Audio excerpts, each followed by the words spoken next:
So here at kever Elkanah Avi shmuel and Rabbana Amora. So we're staying in Oregon for Pesach, and my wife pointed out that they hiked to kever Elkanah. Oh, interesting. And we don't know too much about Elkanah. We do know that he's father of Shmuel. Thinking about Shmuel, so everyone always, Haftarah of Rosh Hashanah, Chana, Zochar have Shmuel, Chana davened, you can have a child. Okay. Well, the Medrash, there's a few different areas in the Medrash Shmuel, Medrash Rabbah, that talks about that Elkanah had a very interesting minhag, that he would be Ola Regel 4 times a year. He'd go to Shiloh 4 times a year.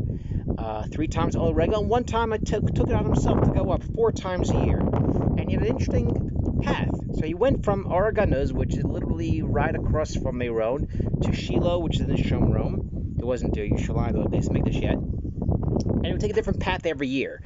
And his family would go, stay by, on the way to Shiloh, they stopped by a town, and they'd see people milling around outside, and the men from his group would speak to the men, women from the group would speak to the women, and they would think, where are you going? Oh, we're going to Shiloh. It's Chag, Ola Regel.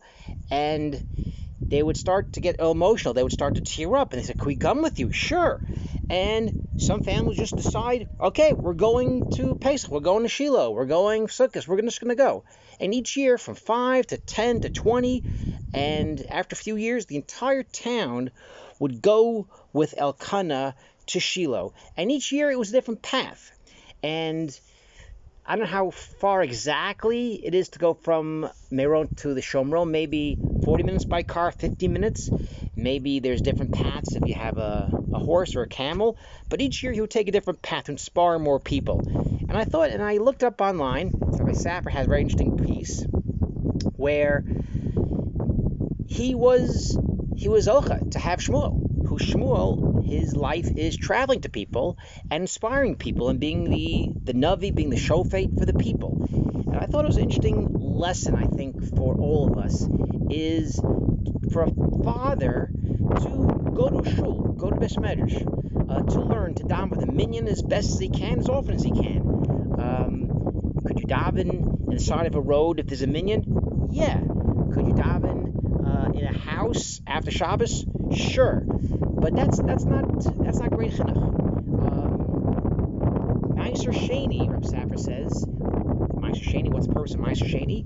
People should go to Yerushalayim. And once you see Kohanim in Yerushalayim doing the work, doing their business, you're inspired. You're just inspired. You don't have to say anything. You just get inspired by being in that place.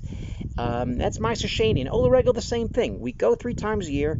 And Chag, we charge our batteries, not just to have matzah, sit in the sukkah, but to go to Shalim and see people working in the Beis Mikdash, people inspired, people doing holy work. You become inspired. You want to do more things. Someone goes to shul, you see other people davening, other people learning, people giving tzedakah, people laning.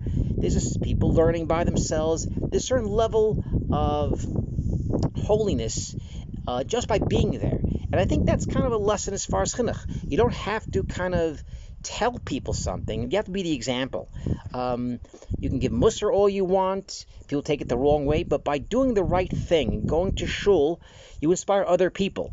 And being in this Moshav Oregonuz, seeing a lot of people learning, people davening.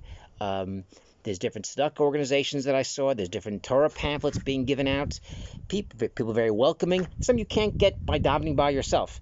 And I think that's kind of the lesson we want. By going to shul and being the inspiration, and not just telling people, but you can inspire someone just by doing the right thing, and people learn from you by you doing the right thing. Shabbat Shalom, Chag Sameach from Or Haganuz. Elkanah Avi shmuel.